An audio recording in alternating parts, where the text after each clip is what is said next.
The President.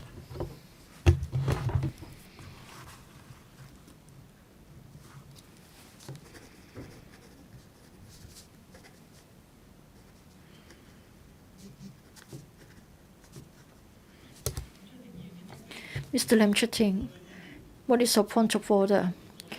Member Lee, I noticed that earlier on there were points of order raised by two members, and then you have suspended the meeting for over an hour. Were you trying to look into the legitimacy of your pretend chairmanship? Mr. Lam Chatting, if you continue to say that I'm a pretend chairman, it can be regarded as a conduct which is grossly disorderly. Are you going to retract the comment? Are you going to retract your comment? You said that you would remind me once again, but I'm talking to you for the first time. Are you willing to withdraw your remark? What? You said that I am a pretend chairman. Well, the president of the LegCo is Mr. Andrew Leung. So what is your role here?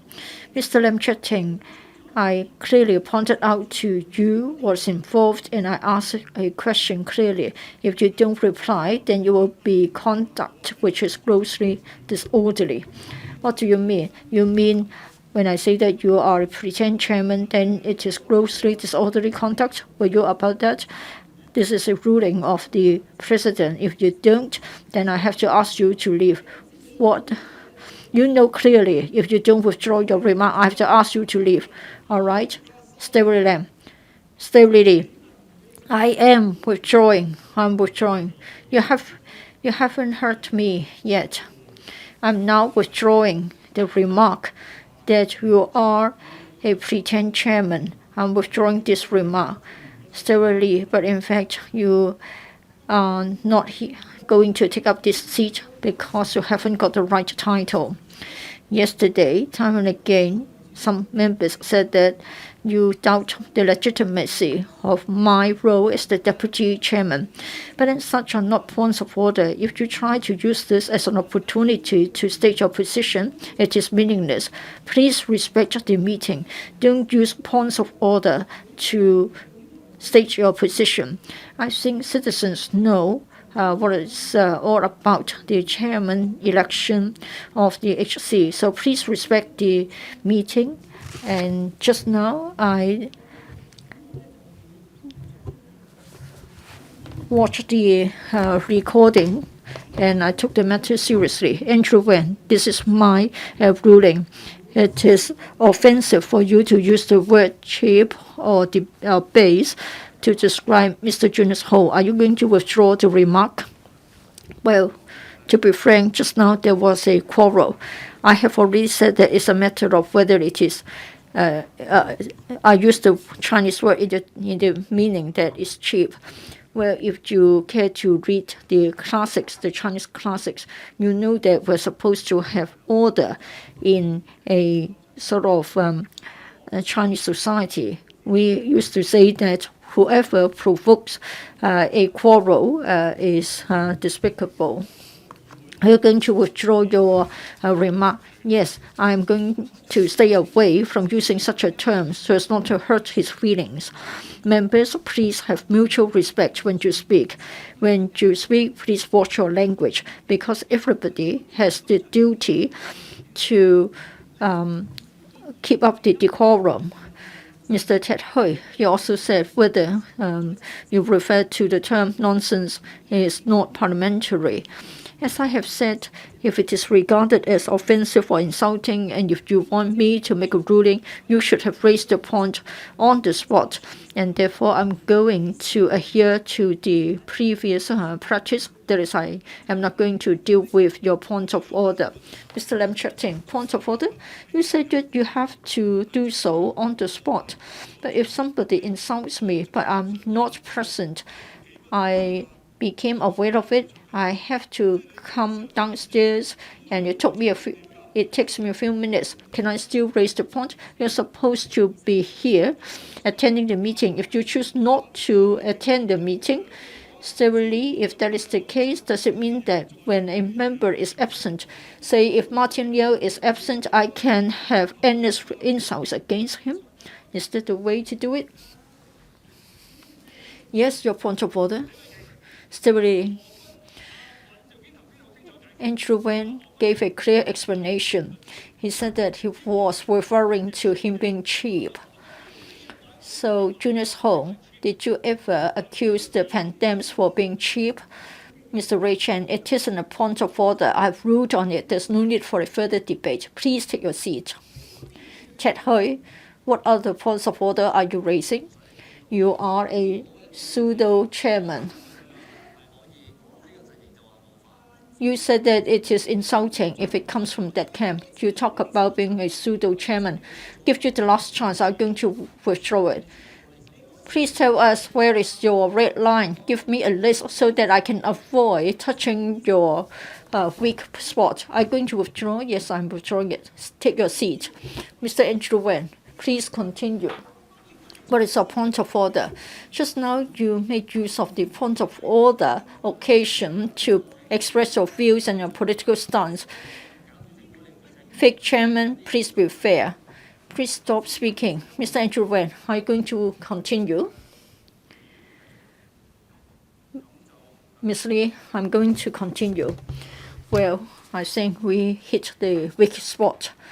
Many members are in that category. I don't know who are in that. Well, I think Mr. Ted Hui used an insulting term. I think he's still trying to use such schemes to insult you. Well, I have reminded members many times, if a member is to abuse points of order to state their political stance, it would not be meaningful. The entire city knows what happened at the election of the House Committee chairman. Please respect the council. Please don't abuse the points of order in order to make known your political stance. Mr. Andrew Wen, please continue. I think he is raising a point of order. Mr. Vincent Jiang, point of order. I asked Andrew Wen. I would like to ask Ted Hui to clarify. He's been shouting words like a fake chairman. Mr. Ted Hui, are you shouting from your seat using such terms? Mr. Jeremy Tam, it's only our speech that is subject to points of order. If somebody is uttering certain expressions without the microphone on, and in fact this happened in the past, and such expressions would not be bound by the points of order, by the rules. Mr. Vincent Jiang, you're raising a point of order. Somebody is shouting from the seat. This is out of order. I have already said that for members from different camps, you did shout from your seat while others were speaking. Let me say this once again. When others are speaking, please refrain from interrupting the member who is speaking. Mr. Andrew Wen, would you like to speak? Ms. Lee, all the time I've been trying to continue, but then others are raising points of order. So in accordance with the rules of procedures, I have to give way. Well, just now I was saying that if you have a weak spot, then you don't want others to mention it. For Mr. Ho, if he has got such sort of reaction, then in fact I have already withdrawn my remark. I don't want to hurt his feelings again. Deputy Chairman, let me come back to this point. I have said that I am against Ms. Chan's proposal to extend the scrutiny period. What is the extension about? Many businessmen are having a hard time. It shouldn't have come from us to say that we are against it. In fact, for the functional constituencies, many of them are hard hit, and their representatives should have spoken during the debate. Just now, 3 sectors sent representatives to meet with me. Probably they have seen you as well.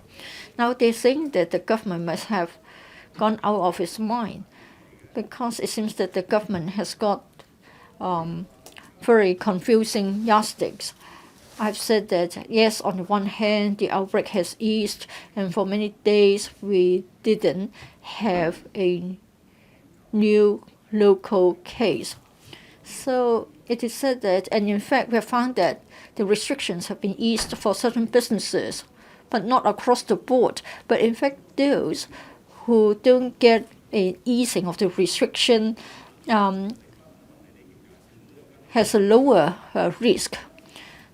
So let me say the following. What's happening is that our hardship, our pain has been sort of prolonged without any justifications at all. Well, the government's move has actually an ulterior motive.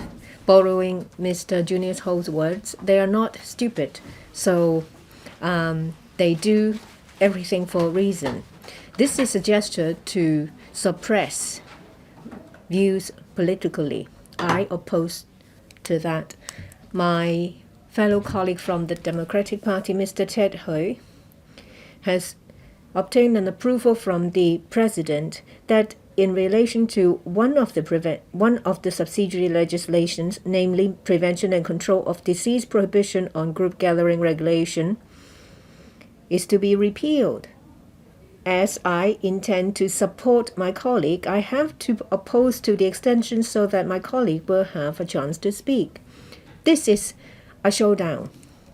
Well, the sector, your sector, actually told me that please do not do this because it targets our industries and it would hit us really hard.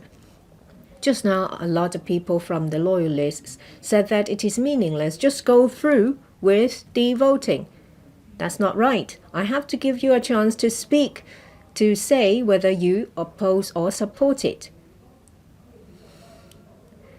This will be a chance for your sector and your constituents to know where you stand. You say that you are here to protect their interests. Well, I have given you a general view of my reasons. I oppose to the extension of the prohibition on group gathering regulation because I think it has turned into a tool to suppress political expressions. There are unfair and unjust examples of law enforcement by the police using this regulation. But before I go into that, I'd like to say a few encouraging words to the loyalists. Do not belittle yourself. Julius Ho said that he is very clever. Since he's so clever, then he should make good use of the remaining time and do the right thing. As long as they don't become the stupid teammate, you can expedite the process because you're the loyalists. You just press the button as instructed. I don't foresee any special technical difficulties. Why aren't you willing to do it? Because there is abundant time to do it, since you're so clever. That's another reason for opposition. Well, you want to make use of this to suppress public political expression. The original intent of the regulation of prohibition on group gathering was good because this is to fight the pandemic and to encourage social distancing. However, with the ongoing extensions, my argument that it is a political tool gets stronger. Regarding relief measures for different industries, you target certain industries by imposing more restrictive limitations. It is unfair. They said that for the prohibition of group gathering regulation is to be extended to the 4th of June. I have already said that they are going to do some antics. So since the beginning of June, I think they are going to keep extending it in order to prevent the political assemblies that would ensue.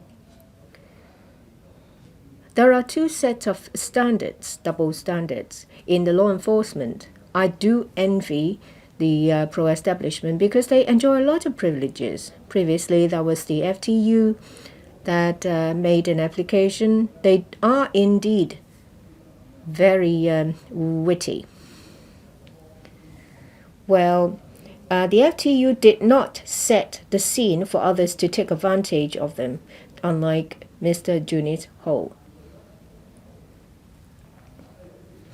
There are ways that you will be exempted from the prohibition under Section 5(1)(b) if it is an exceptional circumstance and if it is in line of public interest. The CS4A would give an approval. The FTU did not want to set the scene for the CPU to take advantage of the situation.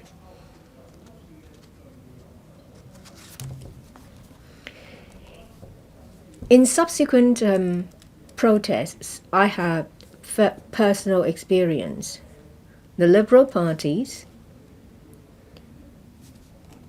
asked for different rounds of relief measures under the anti-epidemic fund. They assembled to submit a petition, and there are dozens of them there.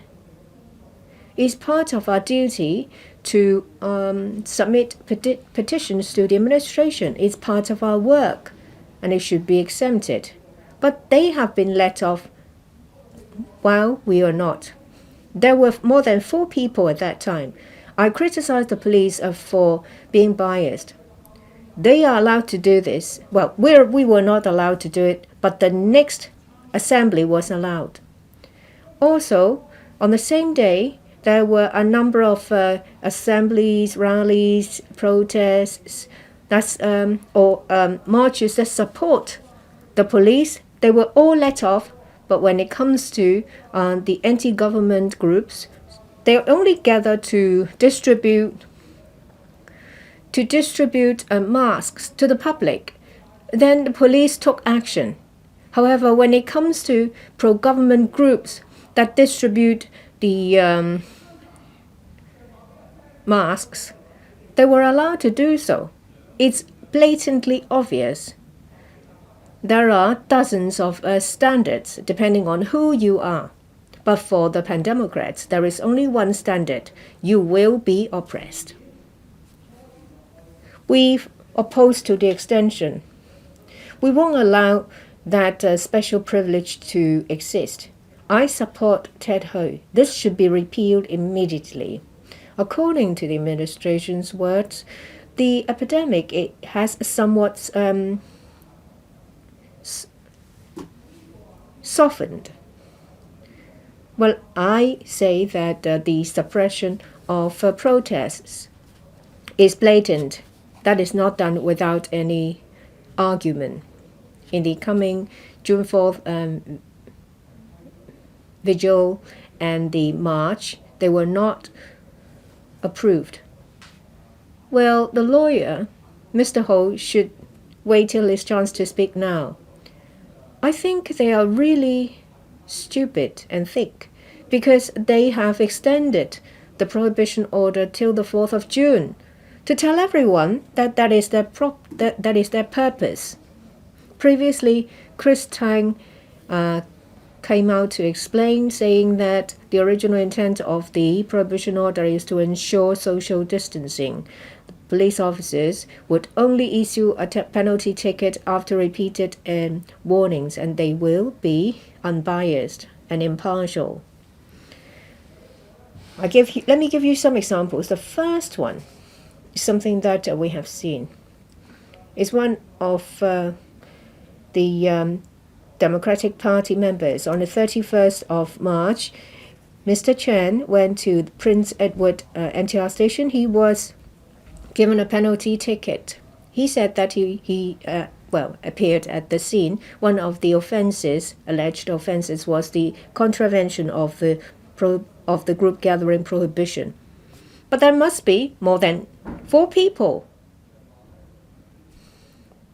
But if you read the press, you know that a lot of members of the public, like Mr. Chan Hoi-yan, they would just pick a few people and put them together and say that they have contravened the prohibition order and slap them with a fixed penalty ticket of $2,000.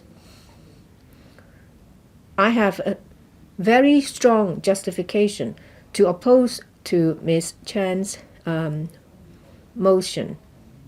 This is used as a tool to suppress political expression used by different people, including the police.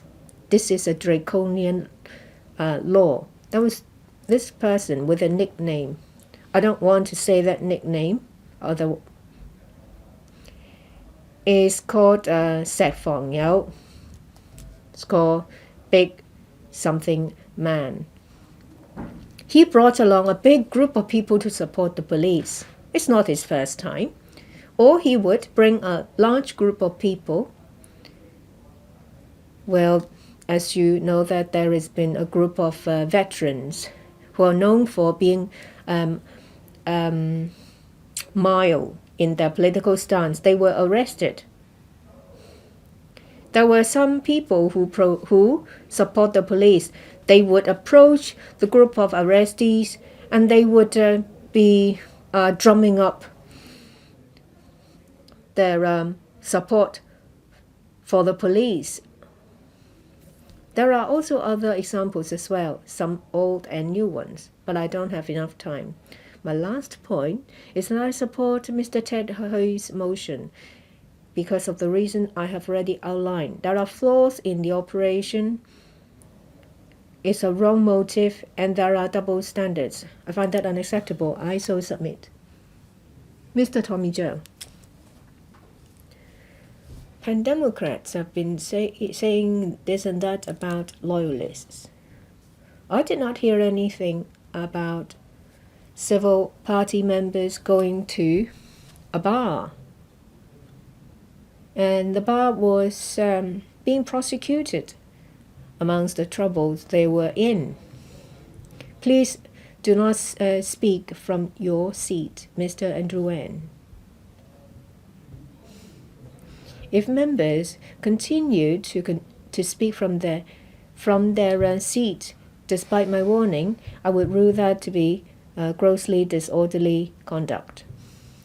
Please continue. I'd like to talk about serious economic impact of the prohibition order, especially on the catering business. It is inhumane.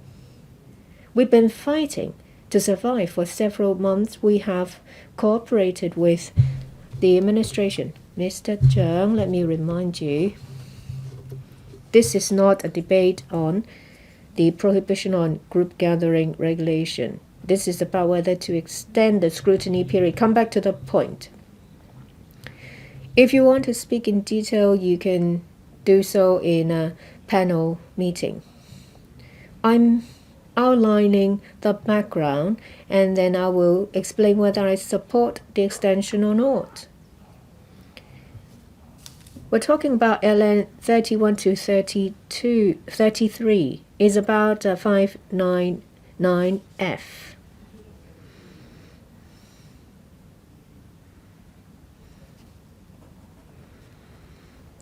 Employees in the catering business have been suffering. They can't even put enough food on the table. Why did the administration not try to strike a balance? There are also some unscrupulous landlords who refuse to reduce the rent. Luckily, they're just a handful. Everyone's suffering. Employers, employees. There are also some self-employed people working in the nightclub industry. A lot of them are just single mothers. There is another prohibition on 7 more days. I've just written a letter saying that people from the industry are willing to close karaoke, dance floors, and public relations staff members of nightclubs are willing to wear masks, and there will be provision of sanitizers Staff members will fill in health declarations every day, and there'll be regular cleaning of the premises and toilets. They have done everything. Why are these premises have to remain closed? I declare that I am a Christian. You relax your restriction on religious gatherings, but not others. That is unreasonable. The government always suggests the lift and suppress strategy and that the prohibition on group gathering ban can be relaxed when the epidemic abates. For establishments such as karaokes, they are following religiously all the requirements, whereas for other establishments, I can't help but why you are so reassured. If the government wants to relax the gathering ban, why not consider establishments with economic activities as well? In mid-March, I already urged the government to strike a balance between fighting the epidemic and rebooting the economy. Well, the government tried to strike a balance, but meanwhile, there is still an imbalance. Let me tell the government what is meant by a balance. For Chinese restaurants, well, their major source of income is wedding banquets. But then wedding banquets are banned at the moment. Chinese restaurants tend to have a large floor area with partition rooms, and they also have separate larger tables with no more than 8 patrons at a time. The flow of patrons, after all, is not heavy. The government should consider sufficient partitions in these premises, and once they fulfill the requirements, they should be allowed to hold wedding banquets, because after all, they need to pay hefty rent for the large floor area. I want to emphasize, Mr. President, once again, that I am in support of the extension.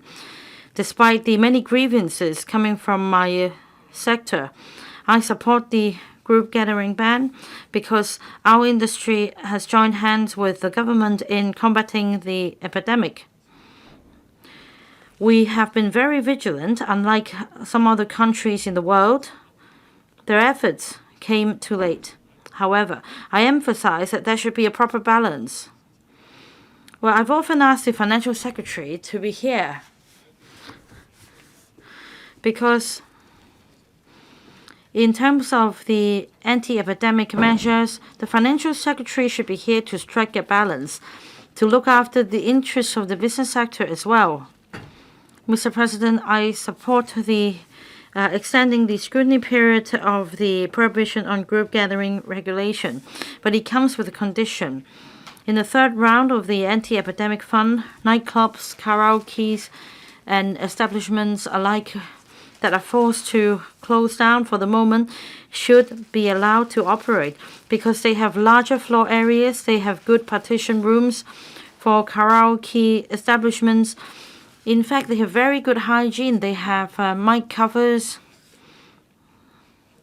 I think the government should really understand and be in touch with the industry and not to stifle them. In fact, for entertainment establishments all along, there hasn't been a single case of infection. The government should conduct inspections and check for their ventilation and partitions. Without a thorough understanding, the government hastily shuts them down. Isn't it unfair? For nightclubs, they have suspended their operation for some 50 days. Altogether, there will be a suspension period of 58 days. Well, I suggested that the suspension period should not go beyond 7 days. And at the same time, the government should consider providing some financial assistance to the industry. If it is set at a cap of $50,000 for the subsidy, it will be far from sufficient for large establishments. Mr. Tommy Zhang, please don't digress. I'm sorry, and let me put on the earpiece. You're digressing. This is about extension of the scrutiny period of the regulation. not about the anti-epidemic fund. Mr. President, I support the extension of the scrutiny period on the condition that the government would follow my suggestion. Mr. President, of course, I hope that in the third round, more subsidies will be provided, especially for employees in my industry. The operations of, the businesses have been suspended for over 50 days. And the employees in my industry can't make ends meet. We have cooks, employees, waiters in the industry working in really undesirable conditions. They keep their mask on all the time. And they've also been observing the gathering ban requirements, including keeping a distance of 1.5 meters. Apart from supporting the gathering ban's extension, we must bear in mind that this comes with a very heavy cost for them. The government should strike a balance. The government should balance the anti-epidemic effort against the economy. I support the extension of the scrutiny period. Thank you. Mr. Tony Chair. Thank you, Mr. President. Mr. President, we're here to discuss the motion moved by Ms. Rebecca Chan to extend the scrutiny period of a number of subsidiary legislations, including the prohibition on group gathering regulation, so that more time can be given for members to scrutinize in detail the relevant items. Now, the mutually destructive faction is trying to veto the motion so that support can be given to Mr. Ted Hoi's motion due to be moved to scrap the gathering ban altogether.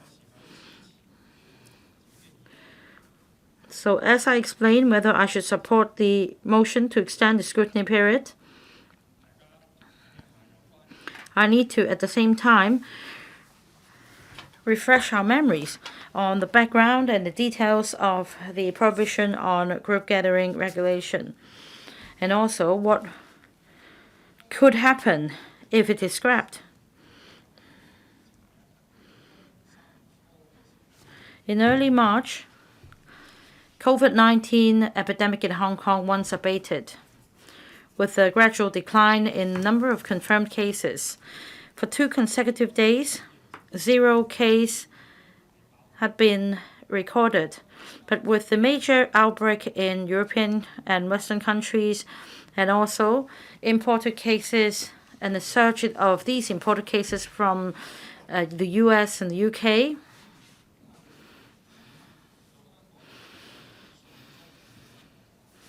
and because of local transmission of these cases, there was a rapid surge in the number of confirmed cases in Hong Kong. At one point, it posed huge pressure on quarantine facilities in Hong Kong. To curb the further spread of the disease, on the 27th of March, the Chief Executive and the CN Council enacted the Prevention and Control of Disease Prohibition on Group Gathering Regulation. And no group gathering of more than 4 persons would be allowed in a public place. Offenders would be penalized with a fine. Following that, there were also a number of anti-epidemic measures to tighten the requirements for arrivals, and also because of the vigilance and self-discipline of Hong Kong people, in early April, the epidemic started to subside, and for a few consecutive days, we have not recorded any local infection cases. At the moment, the total number of cases stands at some 1,000 cases. For mortality rate, I think we have one of the lowest rates in the world, whereas for other countries such as Singapore and the US, hundreds of thousands of people have been affected with lives lost including medics. So I think Hong Kong is faring very well in fighting the epidemic, and definitely the group gathering ban has played a part. With the local epidemic coming under control gradually, we need to consider the needs of economic activities and livelihood needs of the people. The government then gradually relaxed certain regulations. For example, for the group gathering ban, the number of people allowed in a gathering increased from 4 to 8. Apart from a number of local cases of unknown sources happening last week, and in light of that, the government decided to further extend the regulation for a number of days for some businesses.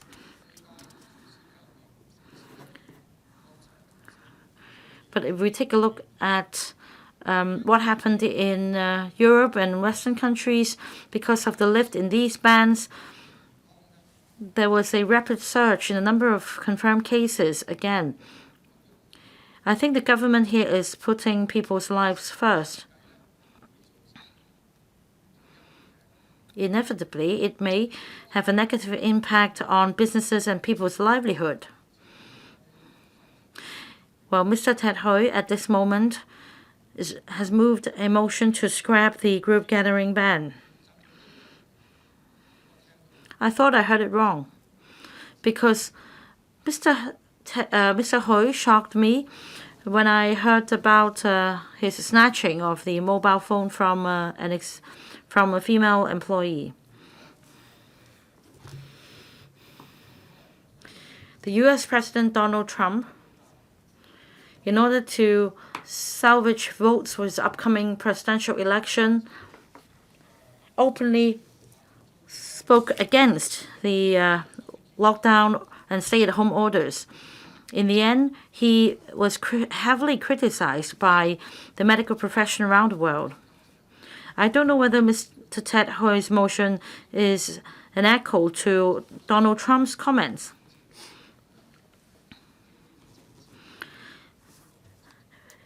Is there any political consideration behind his motion to scrap the ban like Donald Trump? And I also need to raise this point. Mr. Ted Hui and the like questions the government's gathering ban as to whether it is an excuse for the police to oppress the freedom of assembly, and also whether the police is using this as an excuse to oppress and stop the June 4th vigil. If the ban is really lifted, we will continue to see a series of violent acts by blackclads. They will block roads and vandalize properties, or at least they will form a choir in shopping malls, causing a nuisance to businesses in shopping malls. Is that what they want, so that there will be massive layoffs with shops closing down? I don't know their intention. I think the hidden agenda and the real motive for the mutually destructive to move such a motion and for Mr. Ted Hui to scrap the group gathering ban is this. The virus is not discerning. The virus doesn't care whether you have certain political beliefs, whether you want to have political gatherings. If the group gathering ban is scrapped today, leading to a rebound of the number of cases in Hong Kong, this will cause the healthcare system of Hong Kong to be on the brink of collapse. And will these members with a burn with us mentality be doing justice to Hong Kong and also to medics and paramedics fighting hard for Hong Kong people against the epidemic? And for these reasons, I am opposed to scrapping the group gathering ban, and I support Ms. Rebecca Chan's motion to extend the scrutiny period. At the same time, I hope the administration would also consider the actual circumstances and also the development of the disease overseas, and at appropriate junctures review these anti-epidemic measures. And when circumstances permit, the government should suitably relax these requirements or even scrap the unnecessary ones so that we could reboot the economy as soon as possible and to minimize the impact of the epidemic on people's livelihood. I so submit. 9點算法定。 Should take a roll call.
仲有冇其他 Any other members wish to speak? Shuka-chun. Thank you, Chairman. Mr. President, we are discussing whether to follow the please keep quiet, Mr. Shuka-chun. This is to discuss whether we should follow the Interpretation General Clauses Ordinance to extend 3 prevention and control of disease regulations, that is in relation to the group gathering ban. Now, I do not support this extension. Now, every day there are several hundreds of people returning to Hong Kong from abroad. There is still a risk of the virus infections erupting. The government should continue the gathering ban. I accept the experts' view.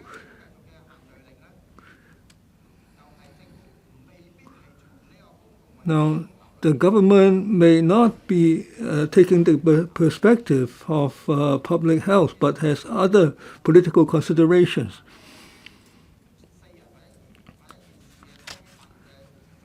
Now, the ban of groups of more than 4, now 8, and the 1.5 meter distance, now these are not scientifically based.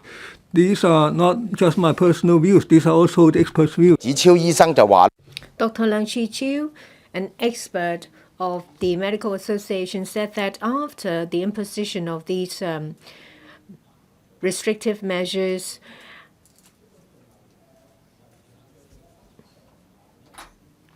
he has seen on a number of occasions more than 8 people gathering. So this is not consistent with the administration's policy.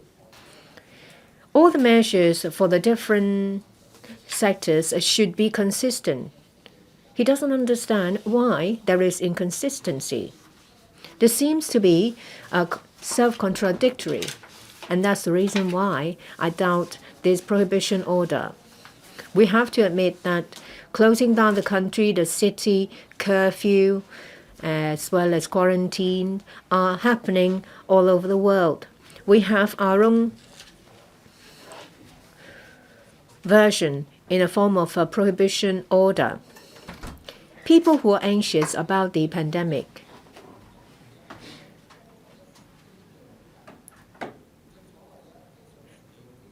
during extraordinary times, there will be extraordinary measures. But we have to say that the administration is trying to expand their powers using the epidemic. In places where there is incomplete democracy, well, the powers becomes unfettered. Authoritarians or totalitarians will not give up the expansion of the powers. They will continue to monitor and control as well as supervise their people. This will become the new norm. Previously, there was a report from the United Nations talking about the situation in the pandemic. Measures to close down the city, to close down schools, and to require people to stay home are actually infringements of human rights. Someone said that with the emergence of protectionism as well as populism, authoritarianism, as well as totalitarianism, they all have an ultimate agenda. They try to extend their arm of power. If we do not do anything, it will create tension. It may even cause a civil war. With populism and an authoritarian rule, we see suppressions of freedom of assembly and freedom of expression. This is the background of the implementation of the prohibition regulation. The government uses the pandemic as an excuse to suppress people's rights. these restrictive measures may be extended after the pandemic, and this will become the new norm in Hong Kong. That's the reason why I strongly oppose to the extension. It is an unarguable truth that we have a suppression. On the 28th, as well as another day in March, they imposed the prohibition order. They said that the regulation is not to punish, but it's been used to discriminately target yellow shops. On the 12th of April, the FEHD as well as police officers in a group of 12 went to Hong Kong, a local cafe, which is a yellow shop. They require customers to separate into groups of male and female, and to require them to produce their ID cards like a license check in a nightclub. The person in charge was not there.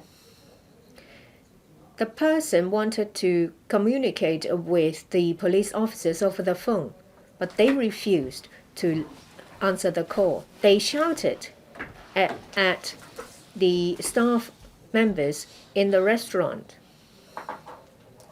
They said to the person in charge that they were checking the distance between tables. But they did not use any measuring tape. They did not say anything about the standards. The restaurant in the end was not prosecuted. The police and the FEHD require customers to produce their ID card and for the kitchen to stop working. Why? I sent a letter to the FEHD about the criteria of an inspection and the division of labor with the police, and who in the end makes the decision. How come that police officers, without showing their warrant card, can enforce the prohibition order? Is it the case that enforcement of the law supersedes everything else? Why did they not have to have their temperature taken before they entered the premises? The FEHD answered, it sounded grand, but is in fact empty. They repeatedly said that that's the requirement of the prohibition order. They did not explain why police officers could go into the premises without showing their warrant card and without having their temperature checked. And they did not explain why the police could jot down the ID card numbers of customers. That's not unique to just that restaurant, but to many other yellow restaurants as well. Is it the case that they want to do something about this growing yellow economic circle? If they think the prohibition order can stop the transmission of pneumonia, how come that they restrict the number of people sitting at the table, but at the same time allow people who don't know each other to sit at the same table? Why did the government not distribute masks that could stop transmission? They had to wait for quite some time for the situation to subside before they distribute this Q mask. Why did they not conduct large-scale testing to find potential route of transmission? Why did they not expand the use of Chinese and Western medicine to cure patients? Why did they use this prohibition order to target yellow shops?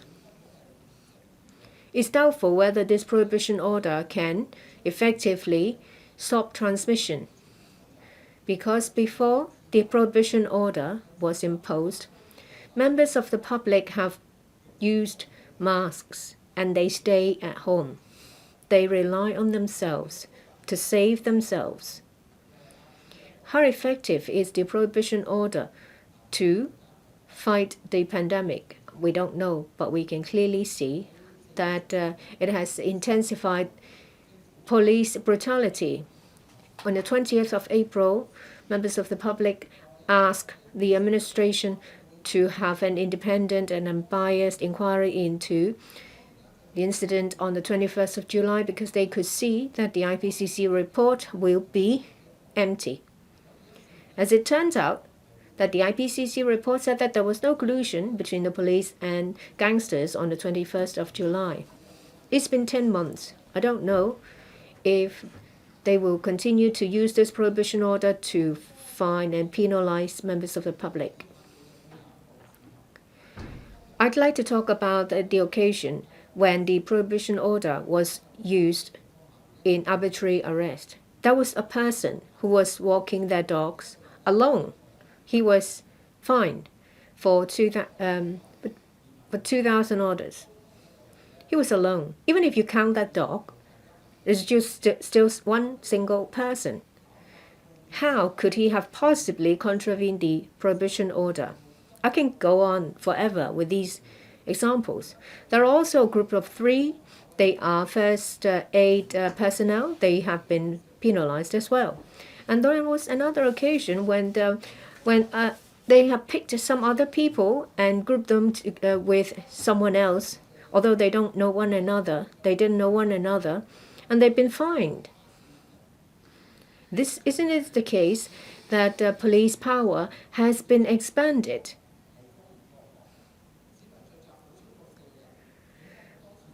The police would use force to beat and chase members of the public, even though the group was less than 4.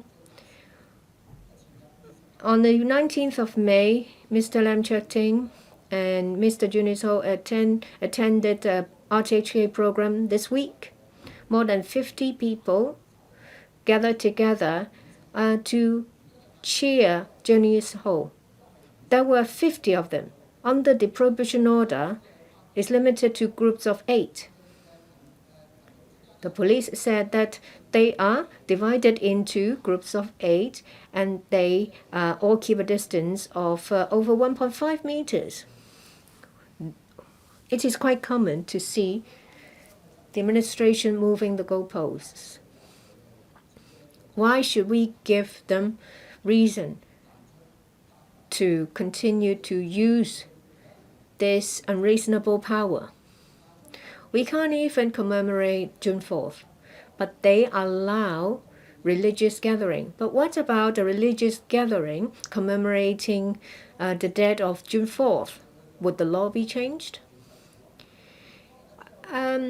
People went to Cheung Kwan O to commemorate Alex Chow. They went to a car park in Cheung Kwan O. A police arrived. They said there is the prohibition order. They could simply pick and mix people together and penalize them. It's been 3 months since the prohibition order.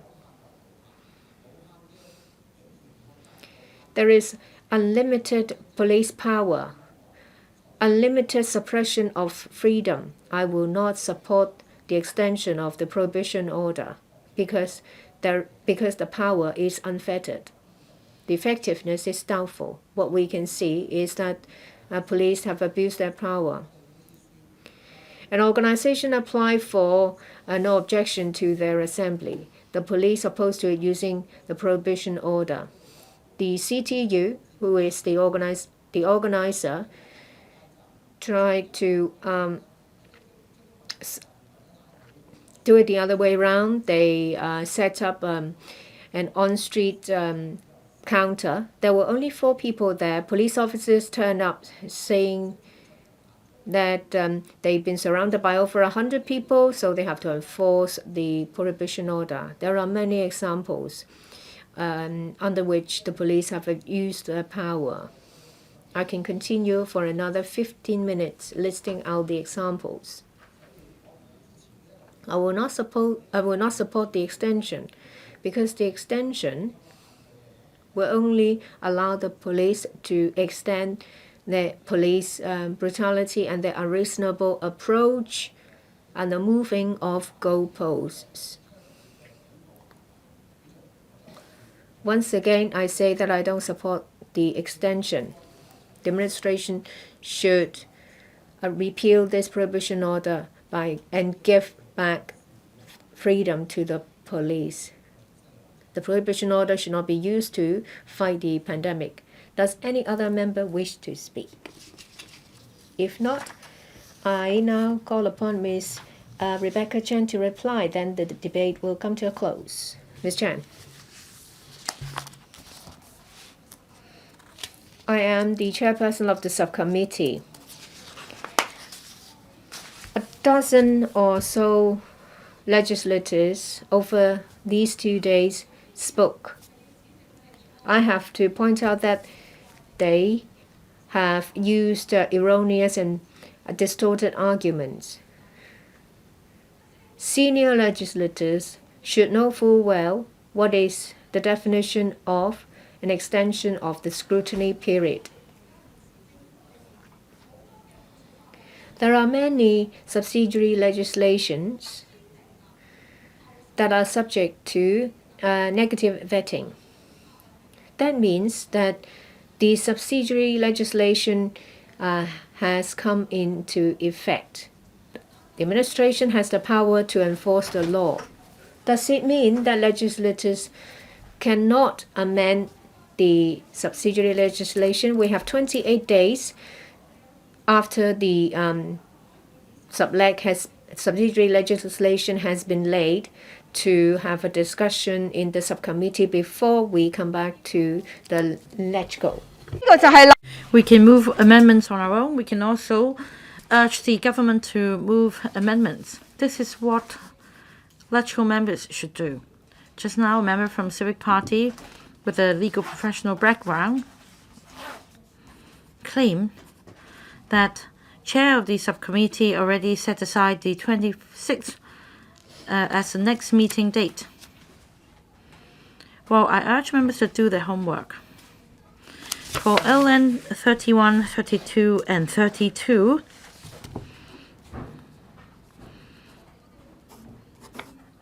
the deadline was the 20th of May, and that is why we need to extend the scrutiny period until the 10th of June. In fact, they were due to expire yesterday, 20th of May. And unless Mr. Ted Hoi's motion moved in due course will be passed. In fact, yesterday, these legal notices would have come into effect with the exact wording as printed in the Gazette. Just like what Mr. Ray Chen said about the baby formula ban. And that's the first point. I need to state categorically that this motion is about extending the scrutiny period of these items of subsidiary legislation. We're not talking about extending the subsidiary legislations themselves. Please don't mislead the public. And also, if we take a look at this stack of papers, it's really a thin stack, just a few pages. And you've been skiving, not doing your homework. You haven't even read the notices. I don't want to impute on your motives, but if you just read these legal notices, it stipulates that only the Secretary could extend the 14-day period by another 14-day period. And if we do not deliberate on the LNs, if we do not scrutinize them at all, these notices will have effect until the end of June. It's not like the shift of focus that you're trying to have. It says the effective date. This legislation should expire at midnight of the 27th of June. Have you read the papers at all? And about prevention and control disease, prohibition on group gathering regulation, and then paragraph 16. It will expire on the 28th of June 2020, not on the 4th of June, as you put it. As members of this council, you should read carefully and think carefully before you speak. We are discussing the extension of the scrutiny period of these items of subsidiary legislation. Let me put it once again. On the 20th of May, we had not been able to set up a subcommittee and elect a chair for these items because earlier on we had not been able to elect a chair for the House Committee. That is why these could come into effect on the 20th of May yesterday. Even if you're not happy with the requirements, 8 days extension, 1.5 meters apart, etc., etc., as members of the subcommittee, you could have raised questions. You could have put questions to the administration and move amendments. You could request that the government make its own amendments. However, you're here to air your grievances, how unhappy you are with them, and then with much mudslinging, you term this piece of legislation a draconian one, but none of you are joining the subcommittee to even try to fulfill your responsibility as a member here, to try to amend the provisions which you find unjust and unfair. They only have one agenda. They hope by Mr. Ted Hoi's motion to be moved in due course, you can scrap this regulation altogether. This is a huge mistake. Where there are things you don't like about Hong Kong, about the mainland, I've prepared this information about the group gathering ban imposed in 27 countries in the European Union. Take a look at how they also restrict the freedom of an individual. In the UK, on the 24th of March, they have the lockdown forbidding any group gathering more than 2. And then the 3rd of March, in the UK, there was the first fatality case in less than a month. More than 335 people died from the disease. Do you call this a draconian law? They have a group gathering ban of 2. For LegCo members who would like to scrap the group gathering ban and those supporters, you are all helping the epidemic to spread. Just yesterday, the number of local confirmed cases stood at some 1,000. We have fewer than 2,000 cases, and we should be grateful. And in fact, last week, a grandmother who lives in Lee Mok Shu got infected.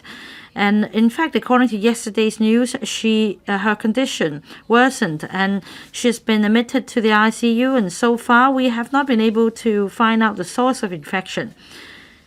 The grandchild was infected, and even her husband has been infected. We don't know whether there are any cryptic patients in the community. And yet, you want to scrap the gathering ban? You're totally irresponsible. To fulfill your duty here, you should extend the scrutiny period by 21 days so that you can give your views at the subcommittee. Second point, some members keep saying yellow shops, blue shops. We should not put politics first because the virus doesn't differentiate which camp you're from, which shop it is. Everyone could get infected. If you scrap any regulation relating to the fighting the disease, then all efforts in Hong Kong in fighting the epidemic would go to waste. And many members just quoted from experts of communicable diseases, while some experts don't understand why it should be 8 days, not 4 days, etc. Let me say this to you. Communicable disease experts are all for effective laws and regulations to combat the disease. However, it's up to the administration and the legislature to deliberate on the relevant legislation. It is our responsibility. It is not the responsibility of communicable disease experts. Not a single expert could tell you what the threshold should be, whether it should be a 4-person group, 8-person, etc.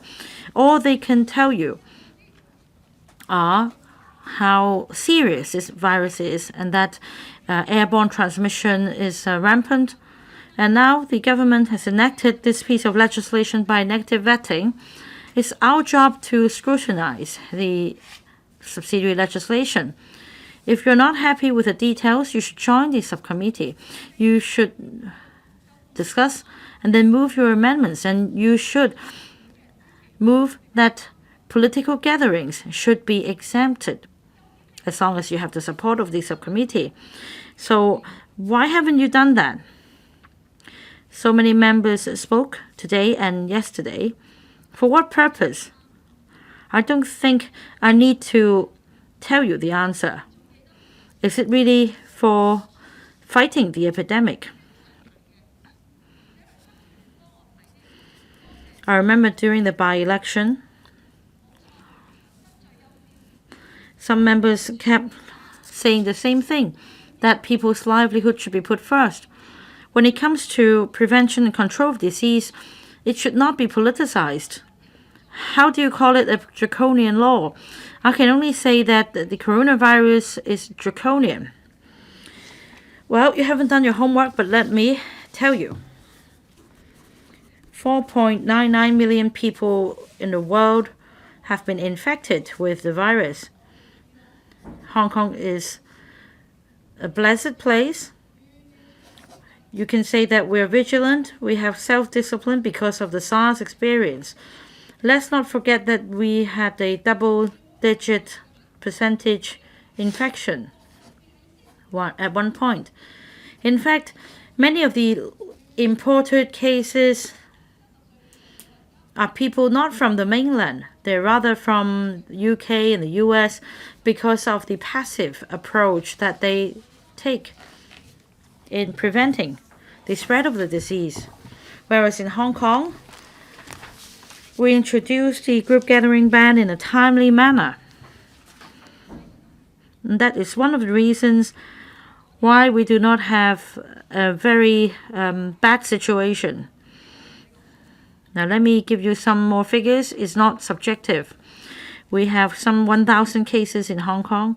How many of them are local cases?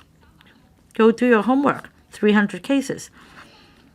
With the Bar cluster being the largest cluster, 106 of them, and also 13 patients from the hot pot cluster, and also another cluster, 20 cases, and also another karaoke cluster, 9 patients. All clusters of cases are due to group gatherings. So if we do not extend the scrutiny period of the regulation, there will not be a chance for us to deliberate on it. It would have come into effect yesterday. I would like to move amendments to the regulation as well to improve it. So if you say that you are thinking in the interest of Hong Kong people, you should improve the regulation and you should support the extension of scrutiny of the bill to the 10th of June so that we can carefully scrutinize the bill. Well, in fact, I've been reminded by an expert for a nightclub in Seoul as of the 19th of May. The cluster consisted of 187 cases. That's exactly because of group gathering. That's exactly because they didn't believe that a group gathering ban could suppress the spreading of the disease. And that cluster has led to the 4th and 5th wave of infection. So for those who are going to vote against this resolution, think carefully how you're going to be accountable to the public. If there are further cases in Hong Kong, will you be responsible? If there are fatalities in Hong Kong, will you be responsible? Don't Tell me, because you want to scrap the group gathering ban. So far, no expert has come out to say that the group gathering ban should be banned.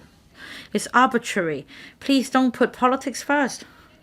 Please don't fool people with politics. We should stay united and focus on controlling the epidemic in Hong Kong by extending the scrutiny period by 21 days so that we can do a better job to protect the Hong Kong public. People's lives are important. We need to stay united. I so submit.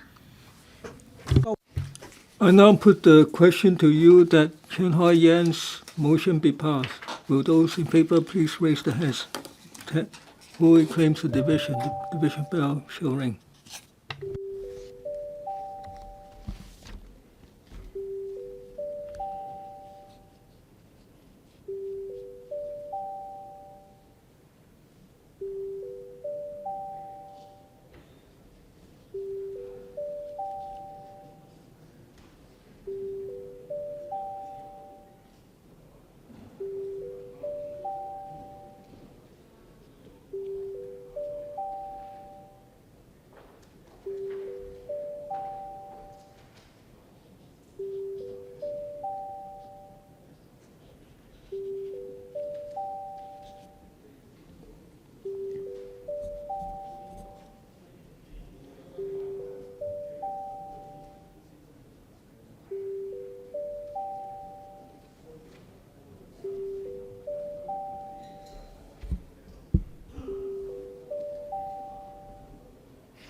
開始。 Please proceed to vote. Please verify your vote. If there are no questions, voting stops. The results are displayed. Members returned proportional constituencies, 26 present, 16 for, 9 against. Geographically returned constituencies, 25 present, 11 against. I declare that the motion is passed.